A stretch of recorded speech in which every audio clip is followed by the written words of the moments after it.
Olá, meus amores, tudo jóia com vocês, não é? Olha só, hoje, não é? Vocês vão estar pegando o livrinho de história e vão abrir na página 136.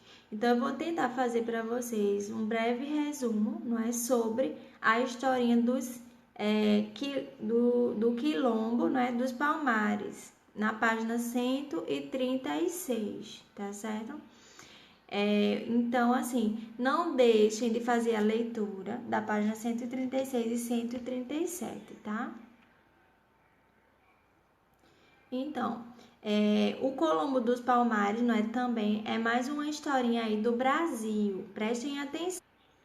A gente vai estar estudando as origens, não é? Dos quilombos e também vamos estudar o Quilombo dos Palmares. Então, a gente vai ver agora a origem, não é, do quilombos, não é? Então, vamos entender. Eu fiz um breve resumo aqui para vocês acompanharem. A escravidão dos negros no Brasil começou no início do século XV, durante o governo de quem? Quem era que estava governando? Mendes Sá, tá? Então, ele está em destaque aí. Vão acompanhando aqui junto comigo. Por mais de 300 anos, os escravos trabalharam nas lavouras brasileiras, certo? Então, eles trabalhavam com o quê? Né? Com cana-de-açúcar, né? Com o café, tá certo? E depois eles foram levados para as minas, certo? Seguindo aqui, os primeiros escravos, não é, que conseguiram fugir das fazendas, fundaram os quilombos. Então, logo os primeiros escravos que conseguiram fugir lá da fazenda, eles formaram um quilombo, né? E o que era esse quilombo? Logo aí, nessa partezinha amarela tem quilombo é o que, minha gente? Então, a gente tem que perceber e entender o que é um quilombo, né? Quilombo é o nome dado a quê? Aos locais e comunidades de refúgio. De quem? Dos escravos, certo? Fugidos de engenhos e fazendas durante o período colonial e imperial.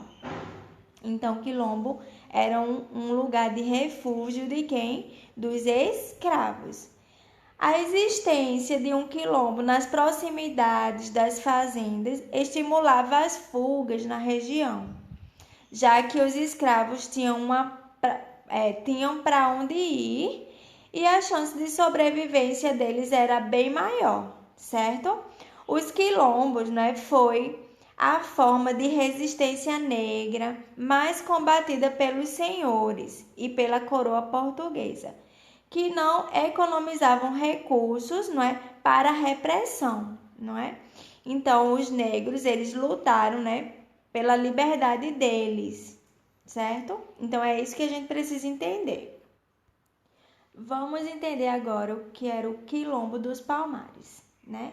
Então, no final do século XVI, né, um grupo de escravos fugiu para a Serra da Barriga, no interior do atual estado de Alagoas.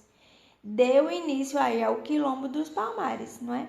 E o Quilombo dos Palmares foi um dos maiores símbolos, não é, da resistência à escravidão, certo?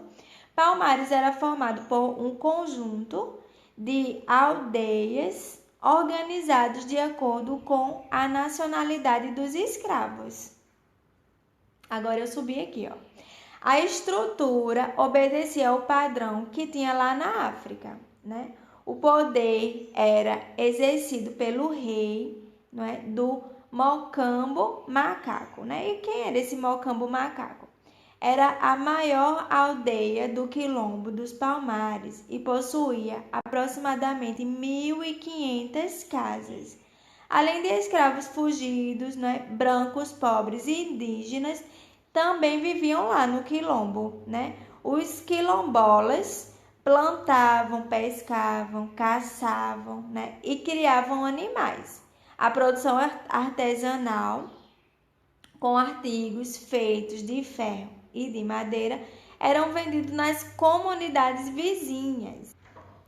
Seguindo aqui a nossa história, né, sobre os quilombos, o crescimento, né, de Palmares e a atração que exercia sobre os escravos da região incomodavam a elite colonial, não é? Que tinha a prioridade de destruí-la, certo? Os ataques ao Quilombo dos Palmares começou em 1654 e durou até 1695 e foi uma das mais violentas repressões militares da história brasileira. Já em 1678, o rei dos Palmares, Ganza Zumba, não é, propôs um acordo de paz, não é, com a coroa, garantindo com que os quilombolas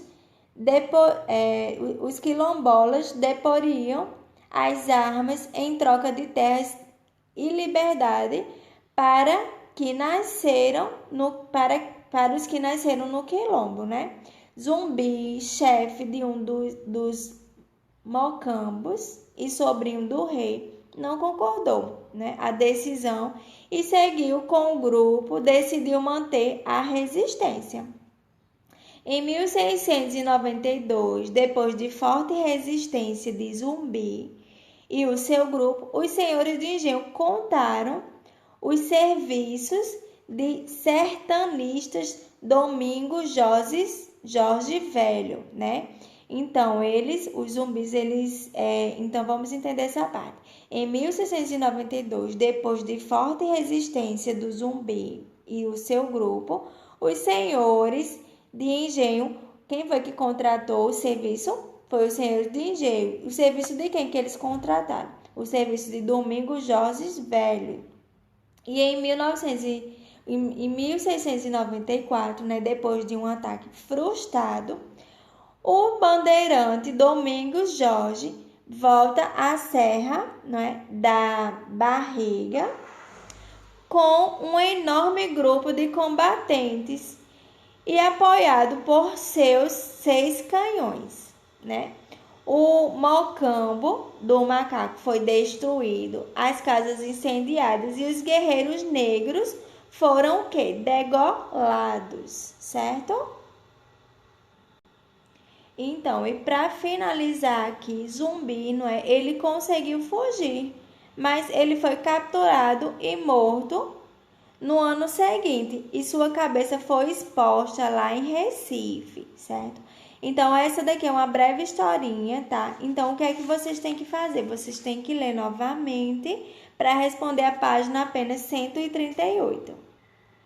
E aqui é um breve resumo, né, sobre o que a gente conversou. A origem, né? Os quilombos eram comunidades fundadas por escravos fugidos, tá? Prestem atenção. Eles sobreviviam da caça, da pesca e da plantação, não é? Diversos quilombos, eles surgiram em todo o nosso Brasil, né? O mais famoso que foi o qual? Foi o Quilombo dos Palmares. E agora sobre o Quilombo dos Palmares. Foi fundado no final do século XVI no estado de quê? De Alagoas, certo? O crescimento do quilombo fez com que os senhores de engenho realizassem vários ataques ao local. O Zumbi dos Palmares reuniu um grupo e manteve a resistência contra os inimigos. Zumbi, ele foi morto em 1695 e teve sua cabeça exposta em Recife.